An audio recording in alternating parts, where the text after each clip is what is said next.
கடந்த வாரத்தில் நாம் ஆசாரியனுடைய உடைகளை குறித்து நாம் தியானித்தோம். गए हफ्ते में याजक के वस्त्र के बारे में अध्ययन किए. அந்த ஏபோத் என்கிற வஸ்திரத்தை குறித்து 2 வாரங்கள் நாம் தியானித்திருந்தோம். एबोत नाम वस्त्र के बारे में हम 2 हफ्ते अध्ययन किए. அதை தொடர்ந்து அந்த ஏபோத்தை தொடர்ந்து மார்பதக்கம் என்கிற ஒரு வஸ்திரத்தை அந்த ஆசாரியன் உடுத்துகிறார். आज एबोत के बाद वो छाती बंदी के बारे में वो शास्त्र कहती है. இந்த மார்பதக்கம் என்பது நியாயவிதி மார்பதக்கம் என்று சொல்லப்பட்டு ये இருக்கிறது.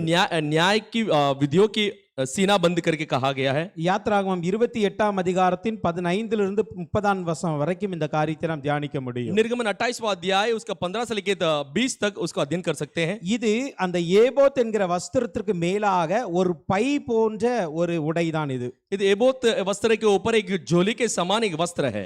இது ஒரு பை மாதிரி இருக்கும். एक झोली के समान होगी. இந்த மார்பதக்கத்தை தன்னுடைய மார்பை ஒட்டி ஒரு ஆசாரியன் போட்டு இருக்க வேண்டும். ये जो सीना बंदी है उसको अपने सीने से चिपका के उसको एक याजक पहना रहना चाहिए. யாத்ராகமம் 28ஆம் அதிகாரத்தின் 16ஆம் வசனம் இப்படியே சொல்லுகிறது. निर्गमन 28वां अध्याय उसको 16 वचन इस तरह कहती है. அது சதுரமும் இரட்டையும் ஒரு ஜான் நீளமும் ஒரு ஜான் அகலமுமாய் இருக்க வேண்டும். वो चौकोर और दोहरी हो और उसकी लंबाई और चौड़ाई एक एक बित्ते की हो. அதே போல அதே 28ஆம் அதிகாரத்தின் 29ஆம் வசனத்தை தியானிக்கும் பொழுது 28वां अध्याय उसका 29वां वचन में अध्ययन करते समय ஆரோன் பரிசுத்த ஸ்தலத்திற்குள் பிரவேசிக்கும் போது आरोन पवित्र स्थान में प्रवेश करते समय இஸ்ரவேல் புத்திரரின் நாமங்களை इजराइल गोत्रों के पुत्रों के नाम को தன் இருதயத்தின் மேல் இருக்கும்படி अपने सीने के ऊपर रहने के लिए நியாயவிதி மார்பதக்கத்திலே न्याय विधियों के जो सीना बंदी है கர்த்தருடைய சன்னிதானத்தில் परमेश्वर का समूह में ஞாபக குறியாக स्मरण दिलाने वाली எப்பொழுதும் தரித்துக் கொள்ள கடவன். हर समय उसे पहना रहना चाहिए. பரிசுத்த ஸ்தலத்திற்குள் போகும் பொழுது पवित्र स्थान के अंदर प्रवेश करते समय இஸ்ரவேல் புத்திரரின் நாமங்களை தன்னுடைய இருதயத்தில் இருக்கும்படி इजराइल के पुत्रों के नाम को अपने हृदय में रहने के लिए இந்த நியாயவிதி மார்பதக்கத்தை இவர் தரித்திருக்க வேண்டுமா?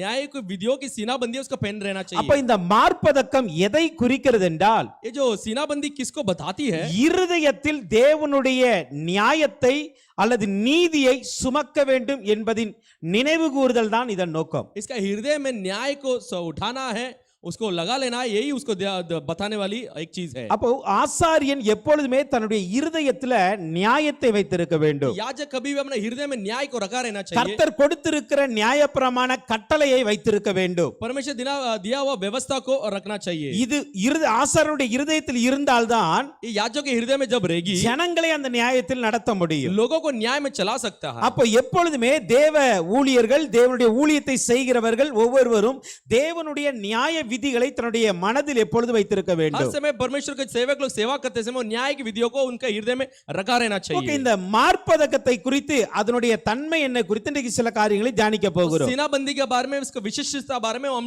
अध्ययन करने वाले हैं. அந்த யாத்ராகமம் 28ஆம் அதிகாரத்தின் 29ஆம் வசனம் இப்படியே சொல்லுகிறது.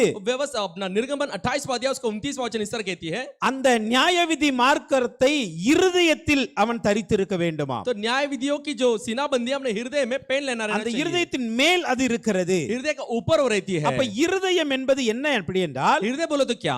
ஒரு உண்மையான அல்லது ஆழமான அன்பை குறிக்கிறது. हृदय जो है एक गहराई एक सच्चाई प्रेम को जताती ஏன்னா है. இருதயத்திலிருந்து உருவாகுகிற ஒரு அன்பு தான் உண்மையான அன்பா இருக்க तो முடியும். हृदय से उत्पन्न होने वाली प्रेम जो है वो सच्चा हो सकती है. முதலாவது கர்த்தர் கொடுக்கிற நியாய விதிகளில் ஒன்று, तो पहला परमेश्वर देने वाले न्याय की विधियों में நாம் எல்லாரையும் உண்மையாய் நேசிக்க வேண்டும். हम हर लोग को सच्चाई से प्रेम करना चाहिए. அவர்களை ஆழமான அன்பில் நாம் நேசிக்க வேண்டும். गहराई प्रेम में उन्हें प्रेम करना चाहिए. ஏனால் அன்புதான் எல்லாவற்றிற்கும் மேலானது என்று வசனம் சொல்லுகிறது. शास्त्र वचन कहती है प्रेम सबके ऊपर है करके. சோ 1 கொரிந்தியர் 13ஆம் அதிகாரத்தின் கடைசி வசனத்தை வாசிக்கும் பொழுது पहला कोरिन्थियों 13 अध्याय उसका आखिरी वचन में पढ़ते समय அன்பே பெரியதா இருக்கிறது, प्रेम ही बड़ा है करके कहा है. ஹல்லேலூயா. हालेलुया. அப்ப இந்த அன்பு எப்பொழுதுமே ஆசாரனுடைய இருதயத்தில் இருக்க வேண்டும். तो जो प्रेम है याजक के हृदय में होना चाहिए. ஆனால் அந்த அன்பு எப்படி இருக்க வேண்டும்? तो प्रेम कैसा होना चाहिए? நான் இருதயத்திலிருந்து உருவாகுற அன்பு ஒரு உண்மையான அன்பு என்று நான் சொன்னேன். तो हृदय में उत्पन्न होने वाली प्रेम सच्चा करके मैंने அது कहा. ஒரு ஆழமான அன்புக்கு அடையாளமாய் இருக்கிறது. गहरा प्रेम के चिन्ह है. ஆனால் அதே வேளையில் उसी समय இந்த में உண்மையான அன்பு ये जो जो सच्चा प्रेम है எப்படி இருக்க வேண்டும், कैसे होना चाहिए, யாரிடம் இருக்க வேண்டும், किसके पास होना चाहिए, அதை எப்படி நாம் வெளிப்படுத்த उसे வேண்டும். हम कैसे प्रकट करना चाहिए. அந்த யாத்ராகமம் 28ஆம் அதிகாரத்தின் 16ஆம் வசனத்தை பார்க்கும் பொழுது निर्गमन 28वां अध्याय उसका 16 वचन को देखते இந்த समय, மார்ப்பதக்கம் இருக்கிற அந்த அளவை பார்க்கும் பொழுது सीनाबंदी के माप को देखते समय அது சொல்லப்பட்டிருக்கு, அது சதுரமாய் இருக்கிறது. चौकोर करके कहा है. அது ஒரு ஜான் நீளமும் ஒரு ஜான் அகலமாய் இருக்கிறது. इसका लंबाई चौड़ाई एक एक बत्ती की है. இந்த சதுரத்தை குறித்து ஆல்ரெடி நாம் ஒரு பிரசங்கத்தில் நாம் தியானித்து இருக்கிறோம். चौकोर के बारे में पहले से हम लोग एक संदेश में अध्ययन किया இந்த है. சதுரம் என்பது ஒரு சமநிலை பிரமாணத்தை குறிக்கிறது. जो चौकोर है बराबरी को बताती है. அப்போ எப்பொழுதுமே ஒரு ஊழியம் செய்கிறவர்கள் எல்லாரிடமும் ஒரே அளவில் அன்பு கூற கற்றுக்கொள்ள வேண்டும். सेवा करने वाले सबके पास एक ही तरह की प्रेम जताने वाले बनकर रहना चाहिए. அல்லேலூயா. அல்லேலூயா. அந்த அன்பு உண்மையாய் இருக்க வேண்டும். वो प्रेम सच्चा होना ஆனால் चाहिए. அதே அன்பு எல்லாரிடமும் இருக்க வேண்டும். वही प्रेम सबके पास होना चाहिए. அல்லேலூயா. அல்லேலூயா. அன்பு ஒருவரிடம் அதிகமாயும் ஒருவரிடம் அன்பில்லாதவர்களாய் இருக்க கூடாது. एक के पास प्रेम ज्यादा और एक में कम ऐसा नहीं रहना चाहिए. சதுரம் என்பது எல்லாரையும் சமநிலையில் நேசிக்கிற ஒரு அன்பை குறிக்கிறது. चौकोर बोलो तो सारे लोग को एक तरह से प्रेम करने वाले से बताती है. அல்லேலூயா. அல்லேலூயா. மத்தேயு 22ஆம் அதிகாரத்தின் 37 லிருந்து 39 வரைக்கும் பார்க்கும் பொழுது मत्तयु के 22वां अध्याय 37 से लेकर 49 तक देखते समय இயேசு கிறிஸ்து இப்படியாய் சொல்லுகிறார், यीशु मसीह इस तरह कहता है, உன் தேவனாகிய கர்த்தரிடத்தில் आप तेरे परमेश्वर के உன் पास முழு இருதயத்தோடும் तेरे पूरे मन से, உன் முழு तेरे ஆத்துமாவோடும் सारे प्राण, உன் முழு மனதோடும் அன்பு கூறுவாயாக. सारी बुद्धि के साथ प्रेम रख. இது முதலாம் பிரதான கற்பனை. ये जो पहला मुख्य आज्ञा, ஆனால் இதற்கு ஒப்பாய் இருக்கிற இரண்டாம் கற்பனை இருக்கிறது. इसके समान एक दूसरी भी है. அந்த கற்பனை என்னவென்றால், वो जो समान क्या, वो प्रमाण क्या है, உன்னிடத்தில் நீ அன்பு கூறுவது போல तेरे पास जो तू प्रेम जैसा जताता है, பிறனிடத்திலும் அன்பு கூறுவாயாக तेरे पड़ोसी என்பது. से भी इसी प्रेम रखना. அப்போ இங்க ஒரு மிக பிரதானமான இரண்டு கட்டளைகள் சொல்லப்பட்டு वो இருக்கிறது. प्रधान आज्ञा यहाँ पे दो बताई गई है. ஒன்று தேவனை முழுமையாய் உண்மையாய் நேசிப்பது. एक तो परमेश्वर को सच्चाई से पूरे मन से प्रेम करना, ஒரு முழு ஆத்துமா முழு இருதயத்தோடு நேசிப்பது. तेरा पूरा आत्मा पूरा मन से प्रेम करना. இது நமக்கு கொடுக்கப்பட்டு இருக்கிற முதலாம் பிரதான கற்பனை. ये हमें दिया गया जो प्रथम आज्ञा है. ஆனால் இரண்டாவது இன்னொரு கற்பனை சொல்லப்பட்டு இருக்கிறது. दूसरा और एक कहा गया है. இந்த கற்பனை ये जो व्यवस्था है, உன்னிடத்தில் நீ அன்பு கூறுவதோ பிறனிடத்தில் அன்பு கூறுவதாக. जैसे तेरे ऊपर प्रेम जताता वैसे दूसरे के ऊपर प्रेम जताना है. இந்த பிறனிடத்தில் அன்பு கூறுவதை ये जो दूसरे के पास प्रेम जताना, வேதம் இப்படியாய் சொல்லுகிறது, शास्त्र इस तरह कहती है, இது தேவனிடத்தில் அன்பு கூறுகிறதுக்கு ஒப்பாய் இருக்கிற அன்பு என்று சொல்லி. परमेश्वर के पास प्रेम जताने के तुल्य में है करके कहा है. அல்லேலூயா. அல்லேலூயா. அப்ப பிறன் என்கிற ஒருவரை நாம் நேசிக்கும் பொழுது तो दूसरों ऐसा प्रेम करते समय யாரை நேசிக்கிறோம் என்றால் किससे हम प्रेम करते हैं? தேவனை நேசிக்கிறோம். परमेश्वर से प्रेम रखते हैं. அல்லேலூயா. அல்லேலூயா. தேவனை நேசிப்பதும் परमेश्वर से प्रेम रखना, மனிதர்களை நேசிப்பதும் मनुष्य का प्रेम करना ஒரே அளவில் வேதம் குறிப்பிடுகிறது. एक समान वो बराबरी में बताती है शास्त्र. அல்லேலூயா. हालेलुया. அப்போ ஒரு தேவனை எப்படி நம்ம முழு இருதயத்தோடு அன்பு செய்கிறோமோ, और जैसे हम पूरे मन से प्रेम परमेश्वर को प्रेम जताते हैं, நம்முடைய ஆத்மாவின் ஆழத்திலிருந்து அவரை நேசிக்கிறோமோ, हम हमारे आत्मा की गहराई से उसे प्रेम जताते हैं, அப்படியே वैसे ही எல்லா ஜனங்களையும் நேசிக்க வேண்டும். हर लोगों को प्रेम करना चाहिए. எல்லாரையும் நேசிக்க வேண்டும். हर लोगों को प्रेम करना चाहिए. இவைகளிலும் பெரிதான கற்பனை வேற ஒன்றுமே இல்ல. इससे भी बढ़कर एक व्यवस्था कोई नहीं है. அப்படி என்று மார்க் 12ஆம் அதிகாரத்தில் 30 லிருந்து 31 வரைக்கும் பார்த்து சொல்ல तो இருக்கிறது. वैसे मार्क 12 अध्याय 30 से लेकर 31 से कहा गया है. அங்கு சொல்லப்பட்டு இருக்கிறது, वहाँ पे कहा गया है, இவைகளிலும் பிரதான கற்பனை வேற ஒன்றுமில்லை. इससे भी प्रथम व्यवस्था कुछ नहीं அப்ப है. நமக்கு கொடுக்கப்பட்டு இருக்கிற நியாய விதிகளில் முதலாவது பிரதானமானது என்னவென்றால், तो हमें दिया गया न्याय विधियों में प्रधान बोले तो क्या है? அன்பு செய்ய வேண்டும். प्रेम रखना चाहिए. எல்லாரையும் சமமாய் நேசிக்க हर வேண்டும். लोगों को बराबरी में प्रेम करना चाहिए. ஹல்லேலூயா. ஹல்லேலூயா. ஹல்லேலூயா. ஹல்லேலூயா. அப்ப சபையில் வருகிற ஒவ்வொரு விசுவாசிகளையும் तो कलीसिया माने वाले हर एक विश्वासियों को, ஒரு ஊழியம் செய்கிற ஒவ்வொருவரும் சமமாய் நேசிக்க கற்றுக்கொள்ள வேண்டும். सेवा करने वाले हर एक लोग बराबरी के साथ प्रेम करना सीख लेना चाहिए. அதை கற்றுக் கொடுப்பதுதான் இந்த மார்பதக்கத்தின் சதுரத்தின் அளவு. देखो वही है सिखाने वाली है सीनाबंदी की चौकोर की माप. இரண்டாவது, இந்த மார்பதக்கம் எப்படி இருக்கிறது என்றால், दूसरा ये जो सीनाबंदी कैसा है, அது சதுரமாய் இருப்பது போல் वो जैसे चौकोर है, இரட்டையாய் இருக்கிறது. दोहरी है. இரட்டையாய் இருக்கிறது. दोहरी है. அதான் பாஸ்டர் சொன்னது, இது ஒரு பை மாதிரி தான் இருக்கும். एक झोली के समान होगी. இதுக்கு முன்னாடி பின்னாடியும் அந்த சதுரமான அளவில் துணிகள் இருக்கிறது. देखो आगे पीछे ये जो चौकोर के समान कपड़ा है. அதை சுற்றி மூன்று புறமும் இது என்ன ஒரு ஸ்டிச் பண்ணி இருக்காங்க.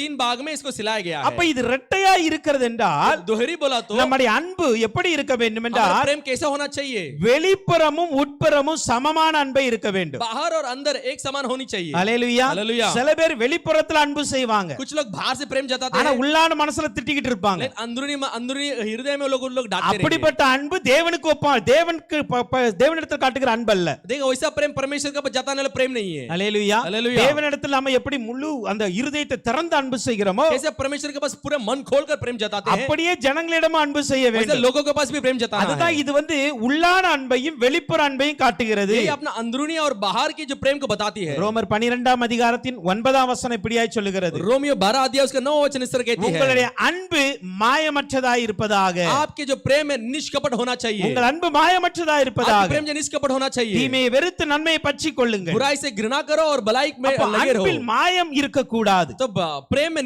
निष्कपट कपटी नहीं होना चाहिए. யாரை நேசித்தாலும் किसको भी प्रेम करे तो வெளியே எப்படி சிரிச்சுக்கிட்டு நேசிக்கிறீங்களோ அதே சிரிச்சுக்கிட்டு உள்ளேயும் நேசிக்கணும். बाहर के हंसते हुए प्रेम करते हो वैसे अंदर भी हंसते हुए प्रेम करना चाहिए. அல்லேலூயா. हालेलुया. அல்லேலூயா. हालेलुया. அப்ப எல்லாரையும் ஒன்று சமநிலையில் நேசிக்க கற்றுக்கொள்ள வேண்டும். सबको एक बराबरी में प्रेम करने के लिए सीख लेना चाहिए. இரண்டாவது மாயமற்று நேசிக்க கற்றுக்கொள்ள வேண்டும். दूसरा निष्कपट प्रेम करना सीख लेना चाहिए. மூன்றாவது அங்க சொல்லப்பட்டு இருக்கிறது, உங்கள் மத்தேயு 5ஆம் அதிகாரத்தின் 44ஆம் வசனத்தை பார்க்கும் பொழுது, मत्ती को 5वां अध्याय इसका 44वां वचन कहती है, உங்கள் சத்துருக்களையும் நீங்கள் சிநேகிக்க வேண்டும். आपके शत्रुओं को आप प्रेम कीजिए. இந்த வசனத்தின் ஒரு உள்ளான அர்த்தம் என்ன அப்படின்னா, इस वचन की एक अंदरूनी अर्थ क्या बता है? அங்க சொல்லப்பட்டு இருக்கிறது, वहां पे कहा गया है, நியாயப்பிரமாணம் சொல்லுகிறது, व्यवस्था न्याय की व्यवस्था कहती உன்னை है, அன்புக்குறவர்கள் நீ அன்பு செய். तू प्रेम तेरे पास प्रेम जताने का प्रेम जता. ஆனால் இயேசு கிறிஸ்து சொல்லுகிறார், यीशु मसीह कहता நீ है, உன்னுடைய சத்துருவை நீ சிநேகிக்க வேண்டும். तेरे शत्रुओं को भी तू प्रेम करना है. அல்லேலூயா. हालेलुया. அப்படி என்றால் वैसे कहे तो இதனுடைய உள்ளான அர்த்தம் என்ன அப்படின்னா, इसका अंदरूनी अर्थ क्या है? நமக்கு சத்துருன்னு யாரும் இருக்கவே கூடாது. हमारे शत्रु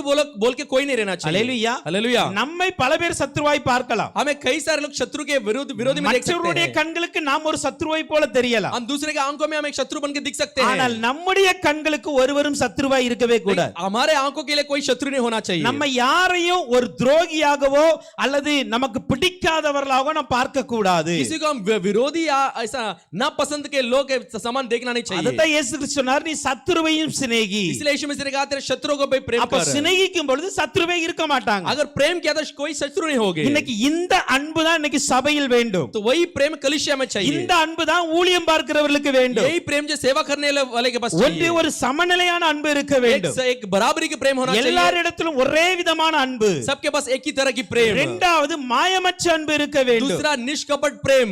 மூன்றாவது சத்துருக்களை இல்லாதபடிக்கு நேசிக்க கற்றுக்கொள்ள வேண்டும். कुछ बिना शत्रु कोई शत्रु होना चाहिए, ऐसा प्रेम करना चाहिए. அல்லேலூயா. हालेलुया. அல்லேலூயா. हालेलुया. இங்கு சொல்லப்படுகிறது, यहाँ पे कहा गया நீ है, சத்துருவை சிநேகி என்றால் तू शत्रु से प्रेम कर बोले तो சத்துருவையும் உன்னை சொந்தமாக்கிக்கொள். शत्रु को भी तेरे पास तेरा संग कर ले. அல்லேலூயா. हालेलुया. அப்பனா சத்துருவையும் உன் சொந்தக்காரங்களா நினைக்கணும். शत्रु को भी तेरे रिश्तेदार के समान तो प्रेम करना இது चाहिए. வேதம் குறிப்பிடுகிற அன்பு. ये जो शास्त्र बताने ஆனா वाली இன்னைக்கு प्रेम, நம்ம अनेक சொந்தங்களே சத்துருவா பார்த்துட்டு இருக்கிறோம். कई सारे रिश्तों को हम शत्रु की तरह देखते हैं आज के दिनों में. அல்லேலூயா. हालेलुया. அப்ப இன்னைக்கு மாற வேண்டுமே மாறக்கூடாதா? तो आज बदलना है कि नहीं बदलना है? அல்லேலூயா. हालेलुया. தேவ சமூகத்திற்கு வரும் பொழுது परमेश्वर समूह में आते समय நாம் சத்துருவையும் நம்முடைய சிநேகிக்கிற ஒரு சொந்தங்களாய் நாம் பார்க்க हम வேண்டும். शत्रुओं को भी प्रेम करने वाले रिश्ते के समान देखना चाहिए. அப்படி என்றால் நம்முடைய வாழ்க்கையில எல்லாருமே நமக்கு ஒரு சொந்தமாய் ஆழமாய் நேசிக்கிறவர்களா இருக்க तो வேண்டும். हमारे जो जीवन में गहराई से सच्चाई से प्रेम करने वाला होना चाहिए. அல்லேலூயா. हालेलुया. அல்லேலூயா. हालेलुया. அன்பில்லாமல் தேவ சமூகத்திற்கு ஒரு நாளும் போக முடியாது. प्रेम बिना प्रेम के परमेश्वर समूह में जा ही नहीं सकते हैं. சோ முதலாவதாக இந்த மார்ப்பதக்கம் என்பது ये जो पहला जो है सीनाबंदी எல்லாரையும் சமமாய் நேசிக்க வேண்டும் என்பதை கற்றுக் கொடுக்கிறது. सबको बराबरी में प्रेम करना करके ये सिखाती है. அப்ப ஒரு ஆசாரியன் இதை உடுத்தும் பொழுது ये याजक इसको पहन लेते இது ஒரு समय நியாய விதி என்று சொல்லப்பட்டு एक இருப்பதனால் न्याय विधि करके कहा गया है. முதலாவது நியாய விதி எல்லாரையும் அன்பு செய், पहला जो न्याय विधि है सबसे प्रेम रख, சமமாய் நேசி, बराबरी में प्रेम कर, யாரும் உனக்கு சத்ருவாய் பார்க்காதே, वो किसी को शत्रु का तरह देख मत, மாயமற்று நேசிக்காதே,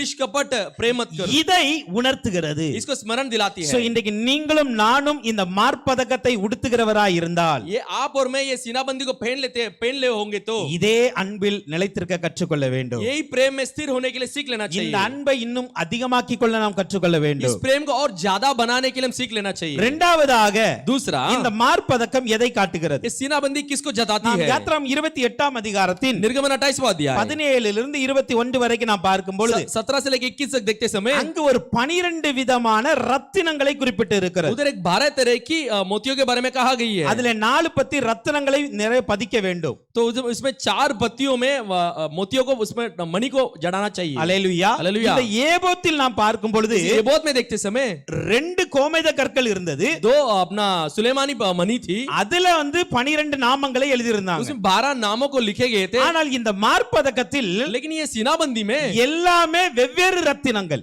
सब भिन्न तरह की जो मोतियां हैं। அல்லேலூயா அல்லேலூயா। 12 விதமான ரத்தினங்கள் குறிப்பிடப்பட்டு இருக்கிறது 12 तरह की जो मोतियां हैं मणि है वहां पे बताई गई அங்க है। பத்மராக புஷ்பராக மாணிக்கன் சொல்லி பலவித முத்துக்கள் அங்க இருக்கிறது जो मरगद नीलमणि और हीरा ऐसा करके बहुत सारी चीजें उसमें बताई गई है। அல்லேலூயா அல்லேலூயா। அப்போ இந்த 12 விதமான இந்த ரத்தினம் எதை குறிக்கிறது ये जो 12 तरह की जो मोतियां किसको बताती है, मणि किसको बताती है? ஒன்று இது எல்லாருமே விசேஷமானவர்கள் என்று குறிக்கிறது सब लोग हर लोग विशेष करके बताई गई है। அல்லேலூயா हालेलुया। அப்ப நம்மிடத்தில் இருக்கிற எல்லாருமே விசேஷமானவர்கள் हमारे पास रहने वाले सारे विशेषित है। இரண்டாவது दूसरा, இவர்கள் எல்லாருமே தனித்தன்மை வாய்ந்தவர்கள் என்பதை குறிக்கிறது तो ये सब है ये जो एक विशेषित लोग करके बताई गई ஏன்னா है। ரத்தினம் என்றாலே என்னது விசேஷமானது रत्न मणि बोलाते हैं विशेष है। அல்லேலூயா हालेलुया। இதுல ரெண்டுமே 12 விதவிதமான முத்துக்கள் இருக்குதாங்க इसमें 12 तरह की अलग अलग मणियां हैं। ஒரு முத்தை போல இன்னொரு முத்து இருப்பதில்லை एक मणि के समान दूसरा मणि नहीं है।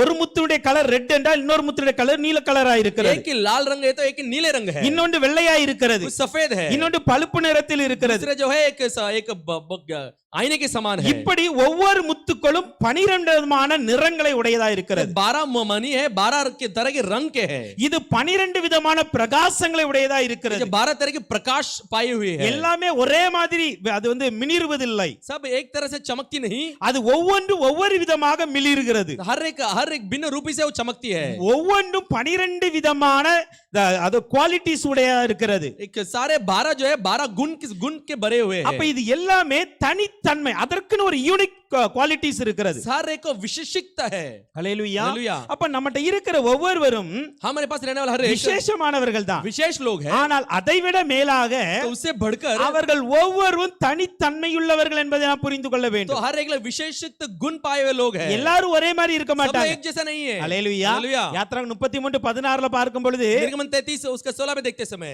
மோசே இப்படியாய் ஜெபிக்கிறார் मूसा इस तरह प्रार्थना करता அவர் है, சொல்றார் நானும் உம்முடைய ஜனங்கள் எல்லாரும் விசேஷித்த ஜனங்கள் मैं और आपके प्रजा सारे विशेष लोग हैं। எல்லாருமே விசேஷித்தவர்கள் सारे தான் लोग विशेष हैं। ஆனா அதிலும் பார்க்கும் பொழுது देखो उसमें भी देखते சில समय பேரை கர்த்தர் பிரித்து பார்க்கிறார் कुछ लोगों को अलग करके देखता है, ஒவ்வொருவரையும் தனித்தனியாக தனி குவாலிட்டில எடுத்து हर பார்க்கிறார் एक लोग विशेष गुण की तरह निकाल के देखता है। ஹalleluya हालेलुया। ஹalleluya हालेलुया। அப்ப நம்மட்ட இருக்கிற ஒவ்வொருவரும் हमारे पास रहने वाला हर एक தனித்தன்மை வாய்ந்தவர் என்பதை புரிந்து கொள்ள வேண்டும் विशेषित व्यक्तिगत का गुण पाए हुए लोग हैं। ஒருவரை போல இன்னொரு இருப்பதில்லை एक के समान दूसरा नहीं है। ஒருவர் பெற்ற கிருபையை இன்னொருவர் பெறுவதில்லை एक पाए हुए अनुग्रह को दूसरे ने पाते हैं। ஒருவருக்கு இருக்கிற வரங்கள் இன்னொருவருக்கு இருப்பதில்லை एक को रहने वाला वरदान दूसरे को नहीं होती है। ஒருவருக்கு இருக்கிற அழைப்பு இன்னொருவருக்கு இருப்பதில்லை एक की बुलावा दूसरे की बुलावा जैसे ஒருவருக்கு होती இருக்கிற வைராக்கியம் இன்னொருக்கு இருப்பதில்லை है। एक के होने वाला जलन दूसरे के पास नहीं होती है। ஒருவருக்கு இருக்கிற அந்த சமூகத்தை தேடின வாஞ்சை இன்னொருக்கு இருப்பதில்லை जब परमेश्वर समूह की चाहत दूसरे के पास नहीं होती है। ஒவ்வொருவருமே ஏதோ ஒரு குவாலிட்டில இருக்கிறாங்க हर एक लोग किसी विशेषित गुण पर है। ஆனா இவை எல்லாவற்றையும் इस सब को ஒரு ஆசாரியன் தன்னுடைய இருதயத்துல வைத்திருக்க வேண்டும் सारे चीजों को याजक अपने हृदय में रखा रहना அவர்களை चाहिए। அலட்சியமாய் படுத்தக்கூடாது उनको जो अपना निंदा नहीं करना चाहिए। அல்லேலூயா हालेलुया। அவர்களை ஒரு நாள் நம்ம என்ன பண்ண அலட்சியப்படுத்த கூடாது उनको कभी नहीं ठुकराना चाहिए। கலாத்தியர் 2ஆம் அதிகாரத்தின் 7 இருந்து 9 வரைக்கும் பார்க்கும் பொழுது गलातिया दूसरा अध्याय 7 से 9 तक देखते समय அங்க பவுல் அப்போஸ்தலர் இப்படியாக சொல்லுகிறார் उधर प्रेरित पौलुस इस तरह कहता है, விருத்த சேதனம் பண்ணப்பட்டவர்களுக்கு जो सुन्नत किए गए हैं அப்போஸ்தலனாய் இருக்கும்படி பேதுருவுக்கு கையளிக்கப்பட்டு இருக்கிறது तो प्रेरित बनकर रहने के लिए पत्रस को दिया गया ஆனா है। புறஜாதிகளுக்கு அப்போஸ்தலனாய் இருக்கும்படி देखो अन्य जातियों को प्रेरित बनकर रहने எனக்கு के लिए கையளிக்கப்பட்டு இருக்கிறது मुझे बताया गया है। இதை அறிந்த பேதுரு யாக்கோபும் ये जो जाने हुए पत्रस और याकूब எனக்கு வலது கை கொடுத்தாங்கன்னு சொல்லப்பட்டு இருக்கிறது मुझे दाहिने हाथ दिए करके कहा गया है। அல்லேலூயா हालेलुया। அப்ப பேதுருவுக்குரிய குவாலிட்டி என்ன அப்படின்னா तो पत्रस के गुण क्या है? விருத்த சேதனம் உள்ளவர்களுக்கு அவர் அப்போஸ்தலனா இருக்க सुन्नत வேண்டும் किए गए उनके लिए प्रेरित बनकर रहना। அதே வேளையில் பவுலுக்குள்ளாக இருக்கிற ஒரு திறமை என்ன அப்படின்னா पौलुस का अंदर जो उसका जो सामर्थ क्या है? அவரோடு இந்த புறஜாதிகள் மத்தியில் அப்போஸ்தலனா இருக்க वो வேண்டும் अन्य जाति के पास वो प्रेरित बनकर रहना ஆனால் இந்த है। ரெண்டு பேருமே பாருங்க देखो दोनों जन को देखो ஒன்றாய் இணைந்து ஊழியம் செய்கிறார்கள் एक साथ मिलकर सेवा करते हैं। அல்லேலூயா हालेलुया। அதுதான் தனித்தன்மையும் விசேஷமானதும் वही व्यक्तित्व विशेषिकता और गुण है। அல்லேலூயா हालेलुया। பேதுரு பவுலை பார்த்து சொல்லல पत्रस पौल को देखने कहा நீ புறஜாதி மத்தியில போறதுனால நீ எங்க கோஷ்டி இல்ல அப்படின்னு சொல்லல तो अन्य जाति के बजाय इसलिए हमारे साथ संगी नहीं है करके பவுல் பேதுரு பவுலுவை பார்த்து சொல்லல, पौलुस पत्रस के देख के ने நான் कहा எல்லா ஊர்லயும் போய் ஊழியம் பார்த்துட்டு இருக்கேன், நீங்க எருசலேம் மாத்திரம் தான் ஊழியம் मैं பாக்குறீங்க, सारे गांव में जाके सेवा करता हूं, सिर्फ आप यरूशलेम में सेवा करते நீங்க हैं, தேவனுடைய சீஷன் இல்லன்னு சொல்ல வரல. आप परमेश्वर का चेला नहीं है करके कहने அவர்கள் नहीं என்ன आता हूं। சொல்லுகிறார்னா, वो क्या कहता है நாம் எல்லாருமே வலது கை கொடுத்து கர்த்தருக்காக நிற்க வேண்டும். हम सब दाहिने हाथ देकर परमेश्वर के लिए खड़ा रहना चाहिए। ஏன்னா ஒவ்வொருவருடைய அழைப்பு வித்தியாசமானது, हर लोग की बुलावा भिन्न है, ஒவ்வொருவர் கொடுக்கப்பட்ட கிருபைகள் हर வித்தியாசமானது, एक दिया गया जो वरदान है वो भिन्न है, அது அவர்களுக்கு கொடுக்கப்பட்ட ஒரு தனித்தன்மை. அது वो उनको दिया गया एक विशेषित एक गुण है।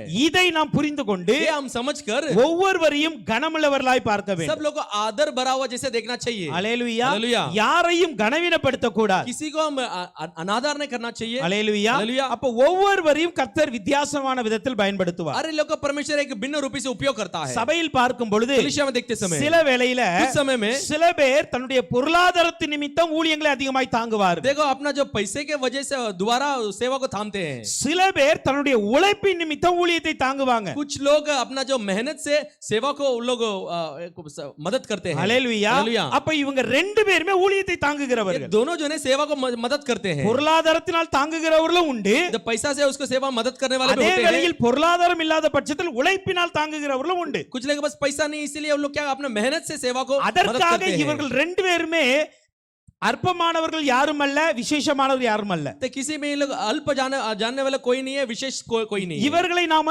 ஒருவரை கனமாகவும் ஒருவரை கனவீனமா பார்க்க तो முடியாது. इसमें एक आदर एक तो निरादर में देखना नहीं चाहिए। அவர்களுக்கு கொடுக்கப்பட்ட அளவின்படி அவர்கள் हर एक செய்கிறார்கள். लोग को दिया गया माप के अनुसार वो लोग करते हैं। அல்லேலூயா. அல்லேலூயா. அப்ப ரெண்டு பேருமே கனமாய் பார்ப்பதுதான் நம்முடைய வேலையா இருக்கிறது. दोनों जिनको आदरणीय ऐसा रूप में देखने के लिए हमारा काम है। அல்லேலூயா. அல்லேலூயா. இப்படி நம்மோடு கூட இருக்கிறவர்கள்ல ऐसा हमारे बीच में रहने वालों में அநேகருக்கு விதவிதமான தனித்தன்மை வாய்ந்த சில கிருபைகள் இருக்கும். तो अनेक लोग का भिन्न रूप में व्यक्तिगत रूप में बहुत सारे अनुग्रह होती है। அதை சரியாய் புரிந்து கொண்டு उसे सही तरह से समझकर அதிலே அவர்களை பக்குவப்படுத்தி उसमें उनको बनाकर அவர்களை கொண்டு ஊழியத்தை இன்னும் நிறைவேற வைப்பதுதான் நம்முடைய வேலையா तो இருக்கிறது. उनका द्वारा वो सेवा का पूरा करना ही हमारा काम है। அல்லேலூயா. அல்லேலூயா. பாருங்க எபேசியர் 4ஆம் அதிகாரத்தின் 12-13 வசனங்களை பார்க்கும் பொழுது इसे चौथा अध्याय से 12-13 वचन में देखते समय அங்கு சபையின் பக்தி விருத்திக்காக तो कलीसिया के भक्ति भाव के लिए கர்த்தர் ஒரு 5 விதமான ஊழியங்களையும் ஊழியர்களையும் எழுப்புகிறார். तो उस 5 तरह की सेवा और सेवक को उठाता है। அதுல அப்போஸ்தலர்கள் இருக்கிறாங்க, इसमें प्रेरित है, தீர்க்கதரிசிகள் இருக்கிறாங்க, भविष्यवक्ता है, போதகர்கள் இருக்கிறாங்க, तो उपदेशक है, மேய்ப்பர்கள் இருக்கிறாங்க, चरवा है, சுவிசேஷகர்கள் இருக்கிறாங்க. सुसमाचार बताने இப்ப वाले हैं। 5 விதமான ஊழியங்கள், ये 5 तरह की सेवा, 5 விதமான ஊழியர்கள். 5 तरह की सेवक ஆனா எங்க இருக்கிறாங்க அப்படின்னா ये किधर है? ஒரே சபையில தான் இருக்கிறாங்க. एक ही कलीसिया में है। அதே சபையின் வளர்ச்சி தான். वही कलीसिया की बढ़ोतरी है। அதுக்கு தான் இந்த 5 விதமான ஊழியம். इसके लिए 5 तरह की सेवा है। இதிலே அப்போஸ்தலர் தீர்க்கதரிசியை அற்பமாய் பார்க்க கூடாது, इसमें प्रेरित जो है भविष्यवक्ता को नीचे नहीं देखना चाहिए। தீர்க்கதரிசி சுவிசேஷகரை அற்பமாய் பார்க்க கூடாது. भविष्यवक्ता सुसमाचार बताने वाले को नीचे नहीं ஏன்னா देखना இந்த है। 5 வித ஊழியங்களும் சபையில் இருக்கும் பொழுதுதான் ये 5 तरह की सेवा अगर कलीसिया में हो तो ही சபை பக்தி விருத்தி அடையும். कलीसिया भक्ति भाव में बढ़ेगी। அப்ப 5 பேருக்கும் 5 வித தன்மைகளை கர்த்தர் तो கொடுத்திருக்கிறார். 5 लोगों को 5 तरह के गुण को परमेश्वर ने दिया है। 5 ஊழியர்களுக்கும் 5 வித கிருபை வரங்களை 5 கொடுத்திருக்கிறார். सेवक लोग को 5 तरह के अनुग्रह को दिया है। 5 விதமான அழைப்பு இருக்கிறது, 5 तरह की बुलावा है, 5 விதமான அபிஷேகம் 5 இருக்கிறது. तरह के अभिषेक है। இதுல நாம் யாரையும் குறைத்தோ யாரையும் உயர்த்தியோ மதிப்பிட முடியாது. किसी को हम नीचे और किसी को ऊपर ऐसा हम लोग माप नहीं सकते हैं। எல்லாருமே விசேஷமானவர்கள், सारे लोग विशेषिकता है, ஆனால் ஒவ்வொருவரும் தனித்தன்மை வாய்ந்தவர்கள். हर एक लोग भिन्न तरह के गुण की है, அல்லேலூயா. विशेषिकता இது है। நியாய விதியில இரண்டாவது விதி. ये जो न्याय विधि है इसमें दूसरा है। அல்லேலூயா. அல்லேலூயா. அல்லேலூயா. அல்லேலூயா. ஒன்று எல்லாரையும் சமமாய் நேசிப்பது. एक बराबरी में प्रेम करना। ஒரு ஆசாரியன் இதை எப்பொழுதுமே நம்முடைய இருதயத்தில் வைத்திருக்க வேண்டும். याजक हर समय उसका हृदय में रखा रहना चाहिए। இரண்டாவது, दूसरा, என் முன்னாக இருக்கிற ஒவ்வொரு விசுவாசியும் तो मेरे सामने रहने वाला हर एक विश्वासी விசேஷமானவர்கள், विशेष है, ஆனால் ஒவ்வொருவரும் தனித்தன்மை तो வாய்ந்தவர்கள். हर एक लोग एक व्यक्तिगत विशेषित गुण है। இதை தன்னுடைய இருதயத்தில் எப்பொழுதும் வைத்திருக்க ये வேண்டும். अपना हृदय में हर समय रखे रहना चाहिए। மூன்றாவது, तीसरा, இங்கு சொல்லப்பட்டு இருக்கிறது, यहाँ पे कहा गया है இங்க அந்த 28ஆம் அதிகாரத்தின் 28वां अध्याय में அந்த நம்ம வாசித்த அந்த வசனங்களை பார்க்கும் பொழுது तो पढ़े हुए वचन में देखते समय 4 பத்தி இருக்கிறது. 4 पंक्ति है। 17ஆம் வசனம் சொல்லுகிறது 17वां वचन कहती है 4 பத்தி இருக்கிறது. 4 पंक्तियां हैं। அல்லேலூயா. हालेलुया। இப்ப 4 ரோ இருக்கிறது, तो 4 पंक्ति है, அதை போல 3 காலம் இருக்கிறது, उसमें 3 வரிசை இருக்கிறது. 3 पंक्तियां हैं। அல்லேலூயா. हालेलुया। இப்ப 4 இந்த பத்தியில ये 4 पंक्ति में 3 ரத்தினங்களா வைக்க வேண்டும். 3 मोतियों मनी रखना चाहिए। அல்லேலூயா. हालेलुया। ஏன்னா மொத்தம் 12 இல்ல. क्योंकि 12 है ना। இப்ப இந்த 4 பத்தி எதை குறிக்கிறது? ये 4 पंक्ति किसको बताती है? இவர்களை எப்படி நடத்த வேண்டும்? इनको कैसे चलाना है? இந்த 12 கோத்திரங்களையும் इस 12 गोत्रों को அப்படின்னா இந்த முழு இஸ்ரவேல் ஜனத்தையும் ऐसा बोलते हैं सारे इजराइल लोगों को எப்படி நடத்த வேண்டும் कैसे என்றால் चलाना चाहिए बोले இந்த 4 என்பது 4 बोले तो முதலாவது 4 சுவிசேஷத்தை குறிக்கிறது 4 सुसमाचार को जताती है மத்தேயு மார்க்கு லூக்கா யோவானை குறிக்கிறது मत्ती मरकुस लूका और यूहन्ना को बताती சோ है முதலாவதாக पहला நாம் ஜனங்களை தேவனுடைய சுவிசேஷத்தில் நடத்த வேண்டும் पहला लोगों को परमेश्वर के सुसमाचार में चलाना चाहिए அல்லேலூயா हालेलुया இயேசு கிறிஸ்து மூலமாக यीशु मसीह के द्वारा அவருடைய வாழ்க்கையின் சரித்திரங்கள் வழியாக उनके जो जीवन के चरित्र के द्वारा அவருடைய பிரசங்கங்கள் மூலமாக उसका संदेश के द्वारा நமக்கு கொடுக்கப்பட்டதான் அந்த 4 விசேஷமான ये சுவிசேஷங்கள் जो हमें दिया गया 4 तरह के सुसमाचार है ஒரு கிறிஸ்தவன் ஒவ்வொருவரும் கற்றுக்கொள்ள வேண்டியதும் அறிந்து கொள்ள வேண்டியதும் 4 சுவிசேஷங்கள் हर एक ईसाई जो है वो सीख लेने वाला वो समझ लेने वाला ये 4 सुसमाचार है முதலாவது இந்த சுவிசேஷத்தை அறிந்து அதற்கேற்ப வாழ்ந்தா தான் பரலோகம் போக முடியும் तो पहला ये सुसमाचार को जिए तो ही हम स्वर्ग राज जा सकते हैं முதலாவதாக விசுவாசிகளை ஒரு ஊழியர் இந்த சுவிசேஷத்தில் நடத்த வேண்டும் जो पहला जो है एक सेवक विश्वासियों को सुसमाचार में चलाना चाहिए இங்கு இந்த 4 சுவிசேஷத்தில் கூறப்பட்டிருக்கிற பண்புகளாய் இருக்கட்டும் 4 सुसमाचार में कहा गया गुण होने दो அதில் இருக்கிற சத்தியங்களாய் இருக்கட்டும் उसमें होने वाला सत्य होने दो அதில் இருக்கிற தேவ எச்சரிப்பாய் இருக்கட்டும் उसमें परमेश्वर की चेतावनी होने दो அதில் இருக்கிற பரலோகத்தை குறித்ததான காரியங்களாய் இருக்கட்டும் उसमें जो स्वर्ग राज्य के कार्य होने दो அதில் இருக்கிற கடைசி காலத்தை குறித்த காரியங்களாய் இருக்கட்டும் उसमें रहने वाला आखिरी दिनों के कार्य होने दो இவை எல்லாவற்றையும் முதலாவது எல்லா தேவ பிள்ளைகளும் அறிந்திருக்கணும் ये जो सारे परमेश्वर के से बच्चे लोग हैं, जान लेना चाहिए ஹalleluya हालेलुया ஹalleluya हालेलुया முதலாவது இந்த 4 சுவிசேஷத்தை நல்ல தரவா படிச்சிருக்கணும் तो पहले 4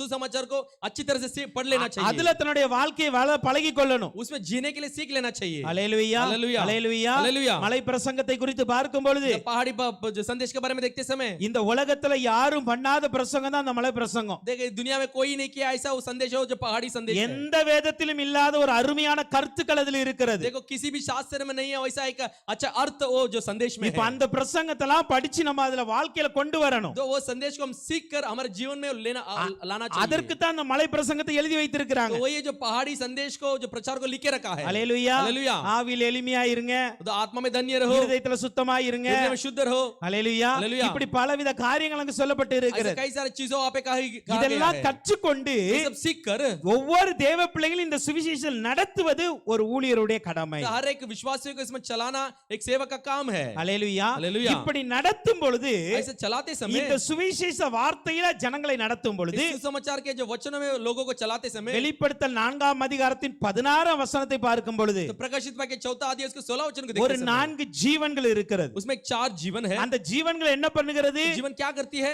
சிங்காசனத்தை சுற்றிலும் सिंहासन के जो घेर कर தேவ சமூகத்தை நாடிக்கொண்டே இருக்கிறது परमेश्वर के समूह की ओर बाट जोती रहती है ஹalleluya हालेलुया எந்த ஒரு விசுவாச பிள்ளை சுவிசேஷத்தின் வார்த்தைகள்ல வளருதோ जो कोई जो विश्वासी जो परमेश्वर वचन में बढ़ती है அவங்க தான் அந்த 4 ஜீவன் போல தேவ சமூகத்துல காத்திருப்பாங்க वो ये 4 जीवन के समान परमेश्वर समूह में बाट जोते होंगे தேவ சிங்காசனத்தின் மத்தியில் நடுவுல உலாவ முடியும் जब परमेश्वर सिंहासन के बीच में मंडरा सकते हैं அந்த சிங்காசனத்தின் மகிமையில் நிலைத்து நிற்க முடியும் सिंहासन की महिमा में स्थिर खड़े रह सकते இன்றைக்கு हैं சுவிசேஷத்துல சுவிசேஷத்தின்படி நடக்கல அப்படினா आज सुसमाचार का जो नहीं चले तो ரட்சிப்பே வராது उद्धार ही नहीं ஏன்னா आएगी இந்த சுவிசேஷத்தின் மூலம் ரட்சிப்பை கொடுக்கிற ये கர்த்தர் जो सुसमाचार के द्वारा ये उद्धार को देता है ரட்சிக்கப்பட்டதான் தேவ சமூகத்துல நிற்க முடியும் और उद्धार पाए तो परमेश्वर समूह में खड़े रह सकते அப்ப हैं முதலாவதாக जो पहला இந்த 4 சுவிசேஷத்தின் வழியாய் அவர்களை நடத்தி तो 4 सुसमाचार के द्वारा उनको चलाकर அவர்களை ரட்சிப்பின் பாதையில ஸ்திரப்படுத்தி उनका जो उद्धार के मार्ग में स्थिर कर அவர்களை தேவ சமூகத்தில் கொண்டு ஒரு 4 ஜீவன்களை போல நிறுத்துகிறது தான் ஒரு ஊழியருடைய கடமை 4 जीवन के तरह समान उनको ले जाकर खड़ा करना ही